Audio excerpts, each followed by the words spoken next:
آپ دیکھو آج مسلمان نماز سے کوسوں دور ہے، نماز سے کوسوں دور ہے، تقریریں ہو رہی ہے، بار بار تقریریں ہو رہی ہے، نماز پڑھو نماز پڑھو نماز پڑھو۔ پورے قرآن میں 700 مرتبہ کم و بیش اللہ نے نماز کا حکم دیا، لیکن پھر بھی ہماری نسل مسجد میں آنے کو تیار نہیں، جبکہ مولائے کائنات کہتے ہیں، علی مرتضیٰ کہتے ہیں، اگر قیامت کے دن یہ حکم ہو کہ کوئی جنت میں جائے یا 2 رکعت نماز پڑھے، اگر یہ حکم دیا جائے 2 آپشن ہے، یا جنت میں جاؤ یا 2 رکعت نماز پڑھو، تو مولائے کائنات فرماتے ہیں اگر مجھے یہ اختیار دیا جائے یا تو جنت میں جاؤں یا 2 رکعت نماز پڑھوں، تو میں جنت میں جانے پر 2 رکعت نماز کو ترجیح دوں گا، یعنی میں جنت میں داخل نہیں ہوں گا بلکہ میں نماز پڑھوں گا، کیونکہ جنت میں میری خوشی ہے اور نماز میں میرے مولا کی خوشی ہے۔ یہ ہے اہل بیت کی فکر۔ امام علی مقام نے شہادت کے وقت سجدہ کیا، آپ نے آخری وقت تک سجدہ کیا، لیکن آج نماز نہیں ہے، بلکہ آج کل لوگ ہنستے کھیلتے نماز چھوڑ رہے ہیں۔ لیکن صحابہ کہتے ہیں کہ ہمارے دور میں جو نماز پڑھتا تھا ہم اس کو مسلمان سمجھتے تھے، جو نماز نہیں پڑھتا تھا ہم اس کو مسلمان نہیں سمجھتے تھے۔ جو آخری بات عرض کرنے چلا تھا وہ یہ، مسلمانوں نماز کو لازم پکڑو، کیونکہ اللہ کے رسول علیہ السلام فرماتے ہیں جو نماز چھوڑ دے میں محمد اس سے بیزار ہوں، قیامت کے دن اس کے ساتھ میرا کوئی وعدہ نہیں ہے۔ اللہ کے رسول علیہ السلام فرماتے ہیں جہنم کے اندر، آقا ارشاد فرماتے ہیں جہنم کے اندر ایک وادی ہے اور اس وادی کو جب الحزن کہتے ہیں۔ جہنم میں ایک وادی ہے اور اس وادی کو جب الحزن، جب الحزن کا مطلب ہوتا ہے غم کا کنواں، غم کا کنواں، اور وہ اتنا گہرا ہے اور اتنا اس میں آگ ہے کہ اگر اس کنویں کے اندر، اس جہنم کی وادی کے اندر پہاڑ ڈال دیے جائے، پہاڑ، تو پہاڑ بھی پگھل جائیں اس کی آگ سے۔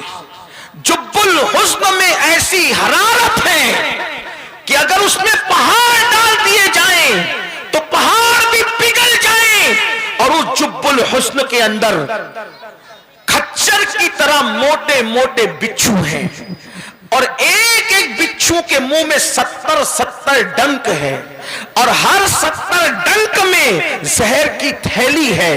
جب وہ بچھو بے نمازی کو ڈسے گا تو 1000 سال تک کے اس کے جسم میں زہر گھومتا رہے گا، اس کا گوشت تو جھڑ جائے گا، اس کا گوشت جھڑ جائے گا، اس کی ہڈیاں ٹوٹ جائے گی۔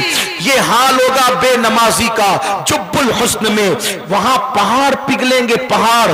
اب میرے جوانوں سے پوچھتا ہوں، اے میری قوم کے جوانوں، اتنے کمزور ہیں ہم اور آپ کہ مچھر کاٹ لے تو ہم بے چین ہو جاتے ہیں، مکھی کا ڈنک ہم سے برداشت نہیں ہوتا، گرمی کی دھوپ، گرمی کے موسم میں دھوپ، مئی کے موسم میں دھوپ ہم سے برداشت نہیں ہوتی۔ ارے گرمی تو گرمی ہے، ہم سے تو سردیاں بھی برداشت نہیں ہوتی، اتنے کمزور ہیں ہم۔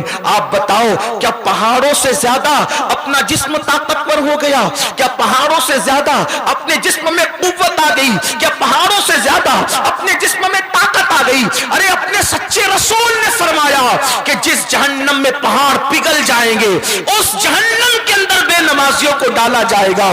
اللہ سے نہیں ڈرتے، زندگی نہیں بدلتے، زندگی میں انقلاب نہیں لاتے۔ میرے عزیز، اے میری قوم کے جوانوں، اے میرے آقا علیہ السلام کے دیوانوں، ایک دن موت ہے، موت، موت کی تلوار سروں پہ لٹک رہی ہے۔ مجھے نہیں معلوم ہم میں سے کون اگلے لمحے جیے گا کہ مرے گا، ایک دن جیے گا کہ مرے گا، ایک رات جیے گا کہ مرے گا۔ ارے لوگ سالوں کی بات کرتے ہیں، پل کی خبر نہیں ہے۔ ہم نے موت کی کیا تیاری کی، ہم نے آخرت کی کیا تیاری کی، دیکھا نہیں۔ جوان جوان چلے جاتے ہیں، نوجوان بیٹھے بیٹھے مر جاتے ہیں، لوگ چلتے چلتے مر جاتے ہیں، ایکسیڈنٹ میں مر جاتے ہیں، تو دل کا دورہ پڑتا ہے مر جاتے ہیں۔ ایسے ہی ہمیں نہیں پتا اپنی زندگی کتنی ہے، ہم نے بھی مر جانا ہے۔ اس دنیا میں رہنے کے لیے کوئی نہیں آیا۔ 100 سال 200 سال 500 سال 700 سال 1000 سال جینے والے لوگ بھی مر گئے، ہم بھی مر جائیں گے۔ مگر یاد رکھنا یہ دنیا آوارگی یاشی کے لیے نہیں، یہ دنیا عیش و عشرت کے لیے نہیں، یہ دنیا کھانے کمانے کے لیے صرف نہیں، یہ دنیا اپنی طبیعت میں زندگی گزارنے کے لیے نہیں، بلکہ یہ دنیا آخرت کی کھیتی ہے۔ الدنیا مزرعۃ الآخرہ، دنیا آخرت کی کھیتی ہے، اس میں جو بو گے